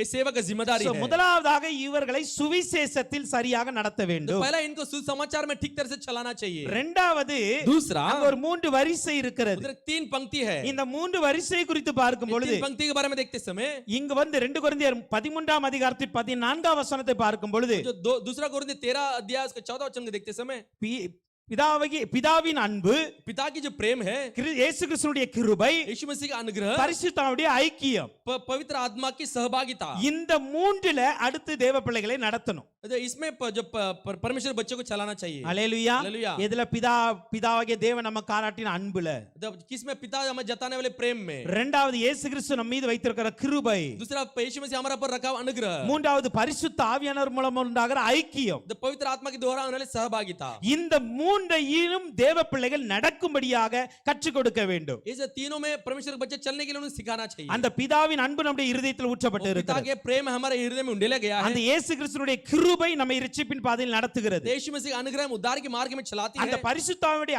ஐக்கியம் விசுவாசிகள் மத்தியில் ஐக்கியம் மாத்திரமல்ல பிதாவோடும் ஐக்கியப்படுத்தி இருக்கிறது. देखो जो पवित्र आत्मा सहभागिता सिर्फ विश्वासी के बीच में नहीं है, पिता के पास भी सहभागिता बताती है. இப்படி இந்த மூன்றில் அடுத்ததாக நாம் விசுவாசிகளை நடத்தும் பொழுது तीनों में जब हम विश्वास को चलाते समय இந்த மூன்று என்பது ये तीन बोले तो விசேஷமாக வேதத்துல சாட்சியை குறிக்கிறது. विशेष रूप में शास्त्र में गवाही को बताती है. அல்லேலூயா. हालेलुया. நீங்கள் 1 யோவான் 5ஆம் அதிகாரத்தின் 7 இலிருந்து 8 வரைக்கும் வாசிக்கும் பொழுது पहला यूहन्ना 5 7 से लेकर 8 तक पढ़ते समय அங்கு ஒரு மூன்று சாட்சிகளை குறிப்பிடப்பட்டு वहां पे இருக்கிறது. तीन गवाही के बारे में बताई गई है. பரலோகத்தில் காணப்படுகிற மூன்று சாட்சிகளும் स्वर्ग में पाने वाले तीन गवाहियां, பூலோகத்தில் காணப்படுகிற மூன்று சாட்சிகளும் पृथ्वी में पाए जाने वाले तीन गवाहियां. பரலோகத்தில் பிதா வார்த்தை பரிசுத்த ஆவி, पिता जो वचन और पवित्र आत्मा, பூலோகத்துல ஆவி ஜலம் ரத்தம். पृथ्वी में आत्मा जल और लहू. அப்ப இந்த மூன்று என்பது சாட்சியை குறிக்கிறது. ये तीन बोले तो गवाही को बताती है. அப்ப யார் ஒருவர் जो कोई பிதாவின் அன்பிலும் पिता के प्रेम में, இயேசு கிறிஸ்துவினுடைய கிருபையிலும் यीशु मसीह अनुग्रह में, பரிசுத்தாவினுடைய ஐக்கியத்திலும் வளர்கிறார்களோ पवित्र आत्मा की सहभागिता में बढ़ते हो, அவர்கள் சாட்சியுள்ள வாழ்க்கை வாழ்வாங்க. वही गवाही के जीवन जीते हैं. அல்லேலூயா. हालेलुया. அவர்கள் தான் சாட்சியாய் வாழ वही முடியும். गवाही के जीवन जी सकते हैं. இந்த பூலோகத்திலும் சாட்சியாய் வாழ इस முடியும், पृथ्वी में भी जी सकते हैं, பரலோகத்திலும் சாட்சியாய் நிற்க स्वर्ग முடியும். में भी जी सकते हैं. அல்லேலூயா. हालेलुया. அப்போ மூன்றாவதாக இந்த மார்பதகத்தை தரித்திருக்கும் பொழுது ये जो सीनाबंदी को पहन लेते समय இந்த ஊழியருக்கு ஒரு இருதயத்துல நினைவு இருக்க வேண்டும். ये सेवक को हृदय में एक स्मरण होना चाहिए. என்னுடைய பிள்ளைகளை என்னுடைய விசுவாசிகளை हमारे जो बच्चे विश्वासियों को நான் முதலாவதாக சுவிசேஷத்தில் நடத்த வேண்டும், पहला में सुसमाचार में चलाना चाहिए, அவர்களை சாட்சியில நடத்த வேண்டும். उनको गवाही पे भी चलाना चाहिए. அல்லேலூயா. हालेलुया. அல்லேலூயா. हालेलुया. சோ இன்னைக்கு நீங்களும் நானும் அப்படிதான் ஒவ்வொருவரையும் நடத்த பிரயாசப்படணும். हम हर लोग हर एक वैसे ही चलाने के लिए सीख लेना चाहिए. இந்த சுவிசேஷம் உலகம் எங்கும் பிரசங்கப்படும். ये जो सुसमाचार है सारे दुनिया में प्रचार அப்பொழுது किया जाता முடிவு है, வருமா? तभी जाके अंत அப்ப आएगी. சுவிசேஷம் தான் முதலாவது சொல்லப்படணும். तो पहला सुसमाचार ही बताना चाहिए, அதற்கு அப்புறம் சாட்சியாய் மாறுவாங்க. उसके बाद वो गवाही के रूप में बदल சோ जाते हैं. இன்றைக்கு ஆசாரியர்களா இருக்கிற நாம் ஒவ்வொருவரும் அப்படி ஒவ்வொரு நடத்த பிரயாசப்பட तो வேண்டும். याजक बनकर है हम हर एक लोग वैसे चलाना चाहिए. அல்லேலூயா. हालेलुया. அல்லேலூயா. हालेलुया. அப்ப ஒன்று சமமான அன்பு, एक बराबरी की प्रेम. இரண்டாவதாக दूसरा எல்லாரிலும் விசேஷமானவர்கள் ஆனால் ஒவ்வொருவரும் தனித்தன்மை வாய்ந்தவர்கள். सब लोग विशेष है और व्यक्ति अपना विशेषित व्यक्ति लोग है. மூன்றாவதாக சுவிசேஷத்திலும் சாட்சியிலும் நடத்த வேண்டும். तीसरा सुसमाचार में गवाही में चलाना चाहिए. நான்காவதாக चौथा இந்த மார்பதக்கம் எதை ये காட்டுகிறது? सीनाबंदी किसको बताती है? இங்கு பார்க்கும்போது யாத்ராம் 28ஆம் அதிகாரத்தின் निर्गमन 28वां अध्याय அங்க 22ல இருந்து 28 வரைக்கும் நம்ம பார்க்கும் பொழுது 22 से लेकर 28 तक देखते நான் समय சுருக்கமாய் சொல்லிடுறேன், मैं सारांश में बताता हूं, நேர குறைவா இருக்குனால समय कम है इसलिए அங்கு பின்னல் வேலையான 2 சங்கிலிகள் இருக்கிறது. वो जो चपरा से डोरियों की नाई, இந்த वो चपरास है. சங்கிலியானது இந்த தோல் துண்டோடு இணைக்கப்பட வேண்டும். ये जो गूंते हैं अपना जो कंधे में जुड़ा रहना ஏன்னா चाहिए, இந்த மார்பதக்கம் கீழே விழுந்துட கூடாது. क्योंकि ये सीनाबंदी नीचे गिरना नहीं चाहिए. அல்லேலூயா. हालेलुया. அப்ப முதலாவதாக இந்த மார்பதக்கம் ये जो पहला सीनाबंदी है தோல் துண்டோடு இணைக்கப்பட்டு இருக்கிறது. जो कंधे के सिलाई से मिला रहना चाहिए. அல்லேலூயா. हालेलुया. அப்ப ஒவ்வொரு அந்த மார்பதக்கத்தில் இருக்கிற 12 கோத்திரங்கள். ये जो सीनाबंदी में उसमें 12 गोत्र है. அல்லேலூயா. அல்லேலூயா. அப்ப இஸ்ரவேல் ஜனங்கள் அவர்கள் எல்லாரும் सारे लोग इजराइल के लोग हैं. அப்போ இந்த இஸ்ரவேல் ஜனங்களை इजराइल लोगों को முதலாவது எதில் இணைத்திருக்க வேண்டும் என்றால் पहले किसमें मिला रहना चाहिए? கடந்த நாட்களில் நம்ம தியானித்தோம், तो गए हफ्ते में अध्ययन किए, இந்த தோல் துண்டு வந்து மேலான அனுபவத்தை குறிக்கிறது. ये जो कंधे की जो सिलाई है ऊपरी अनुभव को बताती है. அல்லேலூயா. हालेलुया. முதலாவதாக இவர்களை மேலான அனுபவத்தில் இணைத்துக் கொள்ள तो வேண்டும். पहला इनको ऊपरी अनुभव में मिला के रखना चाहिए. இரண்டாவதாக दूसरा, இந்த மார்பதகத்தில் இருக்கிற கீழ்ப்புறத்துல ये जो सीनाबंदी में रहने वाले नीचे की भाग, அங்கும் 2 வளையம் கொடுக்கப்பட்டு उधर भी 2 कुड़े दिया गया है. இளநீல நாடாவினால் அவைகளை கட்ட வேண்டும். वो जो नीले रंग की जो नाड़ा है उसे बांधा रहना चाहिए. 28ஆம் வசனம் அதை சொல்லுகிறது. 28 वचन उस तरह कहती है. இளநீல நாடா என்பதை दो जो कड़िया जो नीले पीते हैं, அதை पीते से நாம் बांधी, தேவ கிருபை என்று பார்த்தோம். वो परमेश्वर अनुग्रह के समान देखे. அல்லேலூயா. हालेलुया. அப்ப ஒன்று விசுவாசிகளை மேலான அனுபவத்தில் இணைக்க வேண்டும். एक विश्वासी को ऊपरी अनुभव में मिलाए रखना चाहिए. இரண்டாவதாக தேவ கிருபையில கட்டி இருக்க வேண்டும். दूसरा परमेश्वर अनुग्रह में बांधा रखना चाहिए. அல்லேலூயா. हालेलुया. மூன்றாவதாக பார்க்கும் பொழுது तीसरा हम देखते समय, இது எப்படி இருக்கு? 28ஆம் வசனத்தை பார்க்கும் பொழுது 28 का वचन को देखते समय, இது கச்சைக்கு மேலாக இருக்க வேண்டும். ये जो अपना जो कमरबंदी है उसको ऊपर होना चाहिए. இந்த கச்சை என்பதை ये जो कमरबंदी நாம் है சத்தியம் என்பது பார்த்தோம். हम सत्य तुल्य में देखे. இது கடந்த இதுல பார்த்ததுனால சுருக்கமாய் சொல்றேன். वो जो गए हफ्ते में देखा इसलिए मैं सारांश में बताता அப்போ हूँ தேவ பிள்ளைகளை எப்பொழுதுமே சத்தியத்தில் நடத்த வேண்டும். हम हर समय परमेश्वर के बच्चों को सत्य में चलाना चाहिए அல்லேலூயா. हालेलुया அவங்க சத்தியத்தை விட்டு விலகிர கூடாது. उस सत्य को छोड़कर नहीं हटना அவங்க चाहिए சத்தியத்துல சரியாய் நடந்து கொண்டு उस सत्य இருக்கிறார்களா? में सही मार्ग में चलते हैं क्या அத மூன்று யோவான்ல பார்க்கும்போது என் பிள்ளைகள் சத்தியத்தில் நடக்கிற சந்தோஷத்தை பார்க்கலாம் வேற ஒரு சந்தோஷம் எனக்கு இல்ல. तो तीसरा யோனா में देखते हैं परमेश्वर के बच्चे सत्य में चलने वाले उससे भी बड़ा खुशी मुझे कुछ नहीं है அடுத்து நான்காவதாக चौथा இந்த ஏபோத் இது எப்படின்னா ஏபோத்தோடு நீங்காமல் இருக்க வேண்டும். तो एबोत से न हटने वाला बनकर रहना இந்த चाहिए ஏபோத்தை தேவ மகிமை தேவ பிரசன்னம் एबोत जो है परमेश्वर का महिमा देव परमेश्वर का प्रसन्नता है அதுல அவர்கள் நிலைத்திருக்க வேண்டும். उसमें वो लोग स्थिर रहना चाहिए அப்ப இந்த 12 கோத்திரங்களும் ये जो 12 गोत्र है எப்படி இருக்க வேண்டும்? कैसा होना चाहिए அவர்களை எதில் கட்ட வேண்டும்? उनको किस में बांधा रखना ஒன்று चाहिए அவர்கள் மேலான அனுபவத்துல கட்டப்பட்டு एक இருக்கணும். तो उनको ऊपरी अनुभव में बांधा रहना चाहिए கீழான காரியத்தினால விழுந்து போயிடக்கூடாது. नीचे के अनुभव के कारण गिरना नहीं चाहिए இரண்டாவது அவர்கள் தேவ கிருபையில கட்டப்பட்டு இருக்க दूसरा வேண்டும். परमेश्वर अनुग्रह में बांधा रहना ஏன்னா चाहिए பெருமை வந்துடக்கூடாது. क्योंकि घमंड नहीं आना चाहिए அல்லேலூயா. हालेलुया பெருமை வந்துடக்கூடாது. घमंड नहीं आना ஏன்னா நான் चाहिए விசேஷமானவன் என்று சொல்லி क्योंकि मैं विशेष करके எனக்கு தனியா ஒரு கிருபை இருக்கிறது. मुझे मेरे अलग अनुग्रह எனக்கு ஒரு करके தனி ஊழியம் இருக்கிறது. मेरे एक अलग सेवा है எனக்கு ஒரு करके தனி அபிஷேகம் இருக்கு. मुझे एक अलग अभिषेक है அப்படின்னு சொல்லி करके ஒரு மேட்டிமே வந்து விடக்கூடாது. ऐसा बोलकर एक घमंड नहीं आना அதனால चाहिए கீழே நல்ல ஒரு கிருபையில கட்டி வச்சிருக்கணும். नीचे एक अनुग्रह से बांधा रखना चाहिए அடுத்து இது சத்தியத்தின் மேலதான் இருக்கணும். तो सत्य के ऊपर ही रहना चाहिए எந்த கிருபை பெற்றாலும் சரி, कौन सा भी अनुग्रह पाए எந்த तो வரங்கள் பெற்றாலும் சரி, कौन सा भी अनुग्रह எவ்வளவு अनुग्रह பெரிய पाने दो அபிஷேகம் பெற்றாலும் சரி, कितना बड़ा अभिषेक पाने दो எவ்வளவு பெரிய ஊழியங்கள் கொடுத்தாலும் சரி, कितना बड़ी सेवा मिलने दो சத்தியத்தை விட்டு விலகிற கூடாது. सत्य से नहीं हटना चाहिए அல்லேலூயா. हालेलुया சத்திய வசனத்தை விட்டு யாரும் விலகிற கூடாது. सत्य वचन से कोई हटना नहीं चाहिए அந்த சத்தியத்தில் அவர்களை ஸ்திரப்படுத்தி இருக்க வேண்டும். सत्य में उनको स्थिर किया रखना அந்த चाहिए கச்சைக்கு மேலதான் அது இருக்க வேண்டும். वो जो कमरबंदी है उसके ऊपर ही रहना चाहिए அல்லேலூயா. அல்லேலூயா. சத்தியத்துக்கு மேலாக நிக்கணும் அது. सत्य कमरबंदी के ऊपर होना चाहिए அடுத்ததாக ஏபோத்தோடு நீங்காமல் இருக்க வேண்டும். तो ये बोध से न हटने वाला ऐसा होना चाहिए அல்லேலூயா. हालेलुया அப்பனா என்ன தெரியுமா? इससे बोलते क्या है ஏபோத்தோடு நல்ல பின்னி பணஞ்சு இருந்துக்கிடணும். ये बोध के साथ अच्छा मिले हुए रहना அப்பனா चाहिए தேவ பிள்ளைகள் ஒவ்வொருவரும் தேவ பிரசன்னத்துல தான் வாழணும். हर एक परमेश्वर का बच्चा परमेश्वर प्रसन्नता में जीना தேவ चाहिए மகிமையில தான் வாழணும். परमेश्वर की महिमा में जीना அதை விட்டு चाहिए வெளியே வந்துட கூடாது. उसे छोड़कर बाहर नहीं आना चाहिए அல்லேலூயா. हालेलुया 40 நாள் மகிமையோடு இருந்த மோசே तो 40 दिन परमेश्वर की महिमा के अंदर था मूसा வெளியே வந்தன கோபக்காரனா மாறிட்டார். तो बाहर आया तो एक गुस्सा वाला बन गया அல்லேலூயா. அல்லேலூயா. வெளியே வந்தன கோபக்காரனா மாறிட்டார். बाहर आया பாருங்க. तो गुस्सा वाला बन गया देखो தேவ மகிமை விட்டு வெளியே வந்தா சுயம் வெளியப்பட்டுரும். देखो परमेश्वर से महिमा से बाहर आया तो अपना अपना स्वाभाविक रूप बाहर आ जाएगी அல்லேலூயா. हालेलुया நம்முடைய மாம்சீகம் வெளிப்பட்டு விடும். हमारे मानसिक जो गुण है वो बाहर प्रकट யார் होगी ஒருவர் தேவ பிரசன்னத்துல இருக்கிறார்களோ, जो कई परमेश्वर के प्रसन्नता में தேவ है மகிமைக்குள்ளாக தன்னை அடக்கிக் கொள்ளுகிறார்களோ, परमेश्वर महिमा के अंदर अपने काबू में रख लेता है அதோடு தன்னை இணைத்துக் கொள்ளுகிறார்களோ, उसके साथ अपने मिला लेता है அவர்களுடைய வாழ்க்கையில சுயம் வெளிப்படாது. उनके अंदर जो है जो उनका स्वाभाविक रूप बाहर नहीं आती है அல்லேலூயா. அல்லேலூயா. இன்னைக்கு தேவ பிள்ளைகள் இப்படிதான் கட்டப்பட்டு இருக்க வேண்டும். आज परमेश्वर के वैसा ऐसी बांधा रहना இத சொல்லி चाहिए நல்லா கட்டி வைக்கணும் இத. ऐसा बोलकर ऐसा कस के बांध के रखना है அல்லேலூயா. हालेलुया அல்லேலூயா. हालेलुया ஏன்னா சில நேரத்துல उस समय में கட்டப்படலனா கீழே விழுந்துருவாங்க. अगर नहीं बांधेगे तो नीचे गिर जाएंगे அல்லேலூயா. हालेलुया ஏன்னா நம்ம அதனாலதான் மேலான அனுபவத்துல கட்டப்பட்டு இருங்க, इसलिए हम ऊपरी अनुभव में बांधे रहना चाहिए கிருபையில கட்டப்பட்டு இருங்க, अनुग्रह में बांधे रहना चाहिए சத்தியத்துல கட்டப்பட்டு இருங்க, सत्य में बांधे रहना चाहिए தேவ பிரசன்னத்துல கட்டப்பட்டு இருக்க परमेश्वर வேண்டும். का प्रसन्नता में बांधे रहना இந்த चाहिए இணைப்பில் நடத்த வேண்டும் என்கிற ஒரு எண்ணம் ஆசாரியருக்கு அப்ப இருக்கணும். ये जो मिलाप में चलाने के लिए ये याजक के मन में वो हृदय में होना அதுக்கு चाहिए தான் இந்த நியாய விதி மார்ப்பத கொடுக்கப்பட்டு இருக்கிறது. इसीलिए हमें न्याय विधि की जो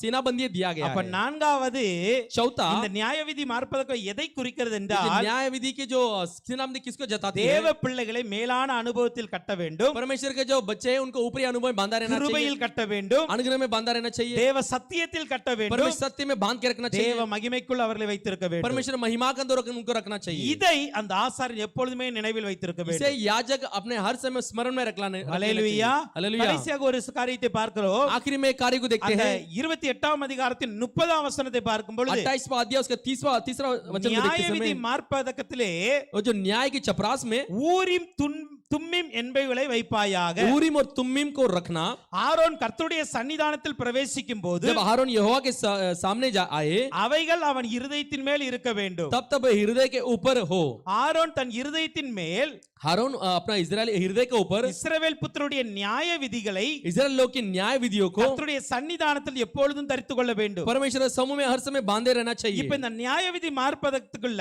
ये जो न्याय विधि जो सीनाबंदी में இதுக்குள்ளாக ஊரிம் தும்மிம் தும்மிம் என்கிற ரெண்டுக்கு இருக்கிறது. इसके अंदर ऊरीम और तुमीम दो चीजें हैं. இதை வேத ஆராய்ச்சியில சொல்றாங்க, இதுவும் ரெண்டு முத்தாய் தான் இருக்க ये வேண்டும். जो शास्त्रिक पंडित कहते हैं ये भी दो तरह की मनिया होना चाहिए. அல்லது கல்லினால் செய்யப்பட்ட ஏதோ ஒரு ரெண்டு பொருளா இருக்கணும். नहीं तो पत्थर से बनाए गए दो कुछ वस्तु हो सकते हैं. இல்லனா உட் ஏதோ ஒரு காரியத்துல இருக்கணும். तो कुछ ना कुछ कार्य से बना हुआ रहना இதை चाहिए. ஏன் வைத்திருக்கிறார்கள் इसको क्यों என்றால், रखे हैं? தனக்கு ஒரு ஆலோசனை தேவைப்படும் பொழுது अपने कुछ सम्मति हो तो தேவனிடத்திலிருந்து பதிலை பெறுவதற்காக. परमेश्वर के समूह से उत्तर पाने के लिए. அல்லேலூயா. हालेलुया. இந்த ஊரிம் என்றால் ये ऊरीम बोले तो வெளிச்சம் என்று அர்த்தம். प्रकाश बोलते हैं. இந்த தும்மிம் என்றால் तुमीम बोले तो பூரணம் என்று அர்த்தம். पूर्ण परिपूर्ण का अर्थ है. அல்லேலூயா. हालेलुया. அப்ப இந்த ஊரிமை பார்க்கும் பொழுது ऊरीम को देखते समय இது வந்து கொஞ்சம் நல்ல பிரகாசமா இருக்கிற ஒரு முத்துன்னு சொல்றாங்க. ये जरा प्रकाशित होने वाले एक मणि है. இது வந்து ஆம் அல்லது எஸ் சொல்றதுக்கு இந்த பந்த பதில கொடுப்பதற்காக हाँ बोले एक उत्तर देने वाले एक मणि है. இந்த தும்மிம் என்பது तुमीम बोले तो கொஞ்சம் மங்கலான பிரகாசம் உள்ள ஒரு முத்தாய் இருந்திருக்கலாம். ऐसा थोड़ा चमकने वाली एक मोती हो सकती இது है. தேவ சமூகத்திலிருந்து வருகிற இல்லை என்கிற பதிலை பெறுவதற்காக. परमेश्वर का समूह से आने वाले न ऐसा उत्तर पाने के लिए है. அப்படி என்றால் वैसा बोले तो ஏதோ ஒரு தீர்க்க முடியாத பிரச்சனை வருகிறது. कोई ऐसा वैसा पूरा नहीं कर सकते, समस्या होती है. தேவ சமூகத்திற்கு ஆசாரியன் போகிறார். परमेश्वर समूह में याजक जाता है. அவர் என்ன பண்றார்? தேவனிடத்துல பேசுவார், वो परमेश्वर समूह में वो रखता है, ஜெபம் பண்ணுவார். प्रार्थना करता है. ஜெபம் பண்ணிட்டு प्रार्थना करने के தன்னுடைய बाद கையை விட்டு अपने हाथों को அந்த छोड़कर பை அந்த மார்பதகத்துல விட்டு वो अपने सीनाबंदी के अंदर அதில் छोड़कर இருக்கிற ஒரு முத்தை எடுக்க வேண்டும். उससे एक मोती को मणि को निकालना அந்த चाहिए. முத்து வந்து ஆம் என்கிற ஊரிம் வந்தா ஆம் சரி ஓகே இதை செயல்படுத்தலாம். तो ऊरीम बोले तो हाँ इसको हम लोग कर सकते हैं. தும்மிம் என்கிற முத்து வந்தா இல்ல இதுக்கு தேவனுக்கு சித்தம் இல்ல. तो तुमीम बोला था ये जो मणि है परमेश्वर इच्छा नहीं है. இதை ஒரு ஆசாரியன் தன்னுடைய இருதயத்திலே எப்பொழுது வைத்திருக்கணுமா? इसको याजक अपना हृदय में हर समय रखने लेना அப்ப இது चाहिए. எதை குறிக்கிறது என்றால், किसको जताती है? ஆசாரியன் தேவனை சார்ந்திருக்கவும் தேவனிடத்திலிருந்து பதில் பெற வேண்டும். तो याजक जो परमेश्वर का सहायता लेना है और उसे उत्तर पा लेना है. என்னாகமம் 27ஆம் அதிகாரத்தின் 21ஆம் வசனத்தை பார்க்கும் பொழுது 27 21वां वचन के देखते समय ஆசாரியன் கர்த்தருடைய சன்னிதானத்தில் வந்து याजक परमेश्वर के समूह में आकर ஆலோசனை கேட்க கடவன். तो अपना सम्मति मांग लेना चाहिए. அல்லேலூயா. அல்லேலூயா. அப்ப இது ஆலோசனை கேட்பதற்காக ये जो सम्मति मांगने के लिए இந்த ஊரிம் என்கிற முத்து, இந்த தும்மை என்கிற முத்து இருக்கிறது. ऊरीम और तुमीम का मणि वहां पे है. அல்லேலூயா. அல்லேலூயா. அப்ப எப்பொழுதுமே कभी भी தேவ பிள்ளைகள், परमेश्वर का जो बच्चे தேவ ஊழியத்தை செய்கிறவர்கள் परमेश्वर की सेवा करने वाले எந்த ஒரு ஆலோசனைனாலும் कौन सा भी को सम्मति हो தேவனிடத்தில் தான் கேட்கணும். परमेश्वर का पास ही पूछना है. தேவனை தான் சார்ந்து இருக்கணும். परमेश्वर ही सहायता लेना அவர் है. ஹா செய்யின்னு சொன்னா செய்யணும். वो हाँ करो करके बोला तो करना அவர் है. இல்லன்னு சொல்லாட்டா वो செய்யக்கூடாது. ना कह दिया तो नहीं करना है. இதை வந்து நம்ம 1 சாமுவேல்ல பார்க்கும் பொழுது यह पहला सामुएल में देखते समय 23ஆம் அதிகாரத்துல 23वां अध्याय में 9 ல இருந்து 12 வரைக்கும் பார்க்கும் பொழுது 9 से लेकर 12 तक देखते समय தாவீது போகிறார். दाऊद जाता है. அப்ப கோகிலா பட்டணத்துக்கு போகும் பொழுது कोगिला नामक वो जो शहर में जाते समय அங்க வந்து சவுல் அவரை பிடிக்க வருவதாக கேள்விப்படுகிறார். शाऊल उसको पकड़ने आ रहा करके वो सुनता அப்போ है. அங்க இருக்கிற ஆசாரனாக அபியத்தாரை கூப்பிடுறாரு. उधर की याजक अबियतार को बुलाता है. கூப்பிட்டு கேக்குறாரு, இந்த பட்டணத்து ஜனங்கள் என்ன பிடிச்சு கொடுத்துக்குவாங்களா तो ये शहर के लोग मुझे पकड़वा देंगे क्या? என்று அவரிடத்துல ஒரு ஆலோசனை கேட்கிறார். उसके पास एक सम्मति मांगता है. அப்பொழுது அவர் அந்த ஏபோத்தை கொண்டு வந்து ஜெபிக்கிறார். तो ये बोध को ले आकर प्रार्थना करता அங்க है. ஏபோத்தை கொண்டு வந்தால் அதற்கு உள்ளாக ஊரிம் தும்மிம் இருந்திருக்க ये வேண்டும். बोध बोले तो उसके अंदर ऊरीम और तुमीम रहना चाहिए. அது கேட்கும் பொழுது ஆமா பிடிச்சு கொடுத்துருவாங்க तो ऐसा पूछते समय हाँ पकड़वा देंगे அப்படின்னு ஒரு பதில் வந்தது. ऐसा एक उत्तर आती है. அதே போல 1 சாமுவேல் 23ஆம் அதிகாரத்தின் तो पहला सामुएल 23वां अध्याय இன்னொரு சம்பவத்தை பார்க்கும் वहां பொழுது पे दूसरा संभव को देखते அங்க हैं. வந்து அந்த தண்ட பெலிஸ்தருடைய தண்ட பின்தொடரலாமா என்று கேட்கிறார். तो फिलिस्तियों की जो सेना को पीछा कर सकते करके पूछता है. அதிலும் ஆண்டவருடைய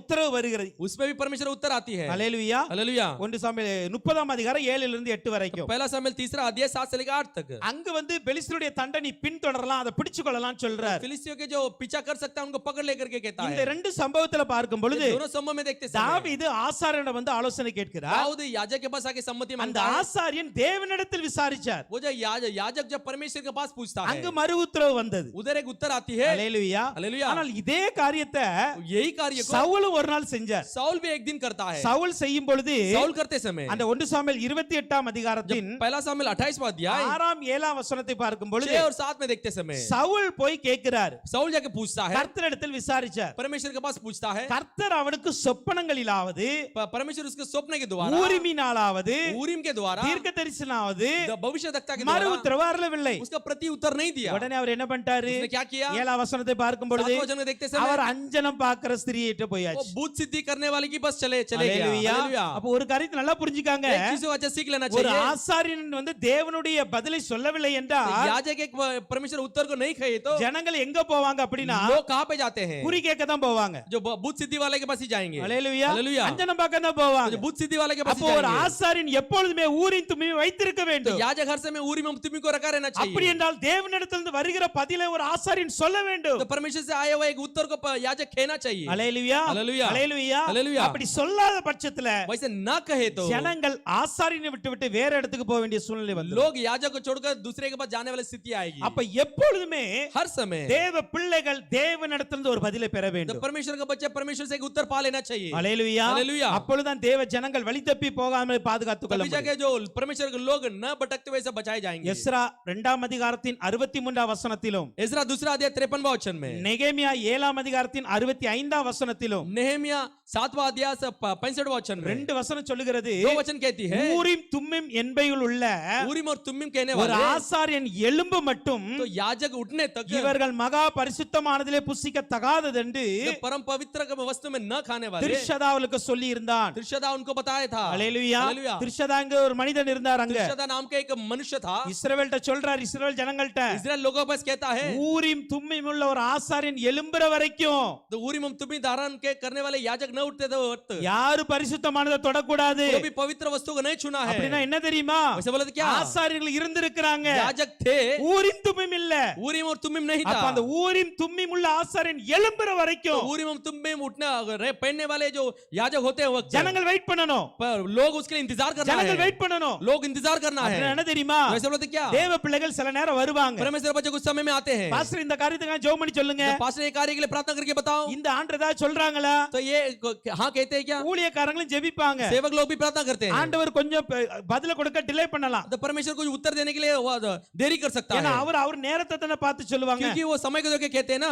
டிலே பண்ண சொல்ல वो जब देरी होती समय விசுவாசிகள் உடனே இன்னொரு ஆள்கிட்ட ஓடிர கூடாது. विश्वासी लोग तो तुरंत दूसरे के पास नहीं भागना चाहिए। ஹalleluya. हालेलुया। ஒரு ஆசாரியனாகிய தேவ ஊழியரிடத்திலிருந்து तो याजक नाम परमेश्वर के सेवक के पास से உங்களுக்கு தேவனுடைய பதில் வருகிற வரைக்கும் நீங்கள் காத்திருக்க तो வேண்டும். आपके उत्तर आने तक इंतजार करते रहना चाहिए। ஹalleluya. हालेलुया। ஹalleluya. हालेलुया। தேவ ஊழியரோடு தேவன் பேசுவார். परमेश्वर के सेवक के साथ परमेश्वर बात करेगा। உங்களுக்காக அவர்கள் காத்திருக்கும் பொழுது, वो आपके लिए वो भाट जोते समय, உங்களுக்காக அவர்கள் ஜெபிக்கும் பொழுது आपके लिए प्रार्थना करते கர்த்தர் समय நிச்சயமாய் பதில் கொடுப்பார். निश्चय उत्तर देगा। ஆனால் அந்த பொறுமை ஊழியர்களுக்கு இருக்கணும், தேவ பிள்ளைகளுக்கு वो இருக்கணும். धीरज सेवक को भी होना चाहिए, विश्वासी को भी होना चाहिए। ஹalleluya. हालेलुया। ஹalleluya. हालेलुया। ஊரிமும் தும்மியும் இல்லை என்றால் ऊरीम और तुमीम ना हो तो தேவ சித்தத்திற்கு விரோதமாய் நாம் செயல்பட ஆரம்பிப்போம். परमेश्वर की इच्छा के विरुद्ध हम काम करने ஏன்னா लगेंगे। இன்னைக்கு अनेक வேளையில அப்படிதான் நடக்கிறது. कई सारे समय ऐसी होती है, தேவனுடைய சத்தத்தை கேட்பதற்கு முன்பாக, परमेश्वर आवाज को सुनने से पहले, தேவனுடைய சித்தத்தை அறிவதற்கு முன்பாக, परमेश्वर इच्छा को जानने से पहले, தேவனுடைய பதிலை பெற்றுக்கொள்வதற்கு முன்பாக परमेश्वर उत्तर को पा लेने से पहले இன்னைக்கு அநேகர் குறி கேட்கிற மாதிரி அநேகர்ட்ட போய் கேட்டுட்டு कई இருக்கீங்க. सारे भूत सिद्धि करने वाले जैसा होते हैं। அஞ்சனம் பார்க்கறது ஸ்ட்ரீட்ட போனா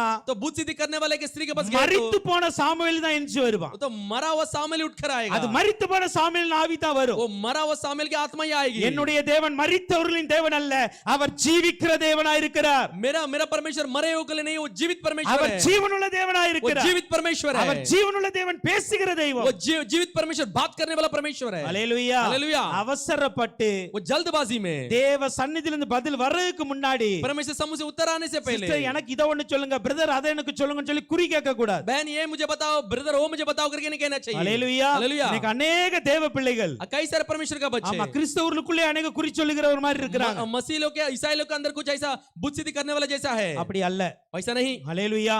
தேவ हालेलुया। சமூகத்திலிருந்து நமக்கு பதில் வேண்டும். परमेश्वर समूह से वो हमारा उत्तर आना चाहिए। அதுக்கு தான் இந்த ஊரியும் தும்மியும் கொடுக்கப்பட்டு इसलिए இருக்கிறது. ऊरीम और तुमीम दिया गया है। ரெண்டும் கொடுத்திருக்கார் பாருங்க. दोनों भी दिया ना। ஆண்டவர் சரின்னு சொல்லுவார், இல்லைன்னு சொல்லுவார். परमेश्वर हाँ भी कहेगा, ना भी कहेगा, ஏதோ ஒரு பதில் சொல்வார் कोई ना அவர். कोई तो उत्तर देगा। ஹalleluya. हालेलुया। நம்முடைய தேவன் பதில் கொடுக்காதிருக்கிற தேவன் அல்ல. तो हमारा परमेश्वर ना उत्तर देने वाला परमेश्वर नहीं है। கூப்பிடுகிற காக்கை குஞ்சுக்கு கூட அவர் பதில் वो जो கொடுக்கிறார். बुलाने वाला काके कौवा के पिल्लों को भी उत्तर देता है। ஹalleluya. हालेलुया। ஹalleluya. हालेलुया। விண்ணப்பத்தை கேட்கிறவரே, हमारे विनती को सुनने वाले, ஜெபத்தை கேட்கிறவரே, प्रार्थना को सुनने वाले, மாம்சமான யாவரும் இடத்தில் வருவார்கள். तो शारीरिक लोग सारे लोग आपके पास आएंगे। ஹalleluya. हालेलुया। அப்போ ஒரு ஆசாரியன்ட்ட என்ன இருக்கணும்? याजक के पास क्या होना चाहिए? தேவ பிள்ளைகள்ட்ட என்ன இருக்கணும்? परमेश्वर बच्चे के पास क्या होना ஊரிம் தும்மிம் चाहिए? இருக்கணும். ऊरीम और तुमीम होना चाहिए। தேவ பதில் இருக்க வேண்டும். परमेश्वर का उत्तर होना चाहिए। ஹalleluya. हालेलुया। தேவனுடைய பதில் இல்ல அப்படினா अगर परमेश्वर उत्तर ना हो तो ஜனங்கள் நிச்சயமாக அஞ்சனம் பார்க்கிறவங்க தான் போவாங்க. लोग जरूर बुत सिद्धि करने वाले के पास ही जाएंगे। ஹalleluya. हालेलुया। ஹalleluya. हालेलुया। அன்னைக்கு அஞ்சனம் பார்க்கிற ஸ்திரீ இஸ்ரவேல்ல இருந்தா. तो उस दिन वो जो बुत सिद्धि करने वाली स्त्री इजराइल में थी। ஹalleluya. हालेलुया। நல்லா புரியுதா? समझ में அஞ்சனம் आती பாக்குற है। ஸ்திரீ இஸ்ரவேல்ல இருந்தா. अब भूत सिद्धि करने वाले स्त्री इजराइल அதே में போல थी। இன்னைக்கு அஞ்சனம் பாக்குறவங்க சிலவர் சபையிலே இருப்பாங்க. तो भूत सिद्धि करने वाले कलीसिया में भी हो सकते हैं। ஏதாவது ஒன்னு அடிச்சு விடுவாங்க. कुछ भी ऐसा बता देते உங்களை हैं। பார்த்து அப்படி சொப்பனம் பார்த்தேன், आपके बारे में ऐसा सपना உங்களை பார்த்து देखे, அப்படி தீர்க்க தரிசனம் आपके बारे में வந்துச்சு. ऐसा भविष्यवाणी இந்த आई, தரிசனத்தை பார்த்தேன். ये दर्शन को देखा। உங்களை பற்றி அடுத்தவங்களுக்கு ஒரு தரிசனம் கொடுக்காருன்னா உங்களுக்கும் ஒரு தரிசனம் கொடுக்கணும். तो आपके बारे में एक दूसरे को दर्शन देता आपको भी देना चाहिए। ஹல்லேலூயா. हालेलुया। எப்பொழுதுமே நான் யோசித்து பார்க்கிற ஒரு காரியம், तो तब हर समय ये मैं सोच के देखने वाला चीज है। கொர்நேலிக்கு ஒரு தரிசனம் கொடுக்கிறார். कुरनेली को दर्शन देता है, பேதுருவை போய் கூட்டிட்டு வா. पतरस जाके बुला के आ। கொர்நேலி ஆட்களை அனுப்புகிறார். कुरनेली आदमी लोग को भेजता है, அவர்கள் பிரயாணப்பட்டு போகிறார்கள். मुझे यात्रा करके जाते हैं। கொர்நேலி வீட்டுக்கு வருவதற்கு பேதுருடைய வீட்டுக்கு வருவதற்கு முன்பாக पतरस का घर में आने से पहले கர்த்தர் பேதுருவுக்கு தரிசனம் கொடுத்தார். परमेश्वर पतरस का दर्शन நீ देता है, கொர்நேலி வீட்டுக்கு போ. तू कुरनेली के घर में जा। ஹல்லேலூயா. ஹல்லேலூயா. இதிலிருந்து என்ன புரிகிறது? इसमें से क्या समझ में आती है? கொர்நேலிக்கு பேதுரு அழைப்புக்கு ஒரு தரிசனம் வந்தது. तो कुरनेली को जो पतरस बुलाने के लिए दर्शन आई, பேதுருக்கு கொர்நேலி வீட்டுக்கு போவதற்கு ஒரு தரிசனம் வந்தது. पतरस को कुरनेली घर में जाने के लिए दर्शन आई। ஹல்லேலூயா. हालेलुया। வான்னு சொல்லக்கு தரிசனம் இருக்கு, போன்னு சொல்லக்கு தரிசனம் आ இருக்கு. करके कहने के लिए भी दर्शन है, जा करके कहने के लिए भी दर्शन है। இத புரிந்து கொள்ளாம इसको न समझते हुए அவங்க அப்படி சொல்லிட்டாங்க, वो वैसा कह दिए, அதனால நான் அப்படி செய்றேன்னு செய்யக்கூடாது. इसलिए मैं वैसा करता हूं करके नहीं कहना चाहिए। ஹல்லேலூயா. हालेलुया। தேவ பிள்ளைகள் எச்சரிக்கையா இருங்க. परमेश्वर के बच्चे चेतावनी के साथ रहो। ஹல்லேலூயா. हालेलुया। உங்களுக்காக இருக்கிற தேவ ஊழியரிடமிருந்து உங்களுக்கு ஒரு பதில் तो நிச்சயமாய் வரும். आपका जो सेवक है उनसे आपके एक उत्तर आएगी। உங்களுக்கென்று கர்த்தர் கொடுத்திருக்கிற மேய்ப்பனிடத்திலிருந்து ஒரு பதில் நிச்சயமாய் வரும். आपको दिया गया चरवाक से एक उत्तर जरूर आएगी। அஞ்சனம் பாக்குற ஸ்திரீட்ட போக வேண்டாம். बुद्ध सिद्धि करने वाले स्त्री के पास न जाना है। ஹல்லேலூயா. हालेलुया। ஹல்லேலூயா. हालेलुया। நான் தான் சொன்னேன், அங்க போனா மரித்தாவி தான் வரும். उधर गया तो मरे हुआ आत्मा ही இங்க आएगा, இருந்தா தான் ஜீவனுள்ள தேவன் பேசுவார். इधर आए तो जीवित परमेश्वर बात சோ करेगा। அதை நான் புரிந்து கொண்டு वो हम समझ लेना चाहिए। இந்த மார்பதகத்தை நம்முடைய மார்பிலை எப்பொழுது தரித்துக் கொள்ளுவோம். सीना बंदी को हमारे सीना में हर समय पहन लेना चाहिए। ஹல்லேலூயா. हालेलुया। அப்ப ஒன்று, पहला, இது எல்லாரிலும் சமநிலை அன்பை காட்டுகிறது. ये सब में बराबरी के प्रेम को जताते हैं। இரண்டாவது, எல்லாருமே விசேஷமானவர்கள் ஆனா தனித்தன்மை வாய்ந்தவர்கள். सर्व विशेष है और व्यक्तिगत रूप में गुण पाए हुए लोग हैं। மூன்றாவது, இவர்களை சுவிசேஷத்திலும் சாட்சியிலும் நடத்த வேண்டும். दूसरा, सुसमाचार में गवाही में चलाना चाहिए। நான்காவது, மேலான அனுபவத்திலும் ऊपरी अनुभव में, கிருபையிலும் अनुग्रह में, சத்தியத்திலும் सत्य में,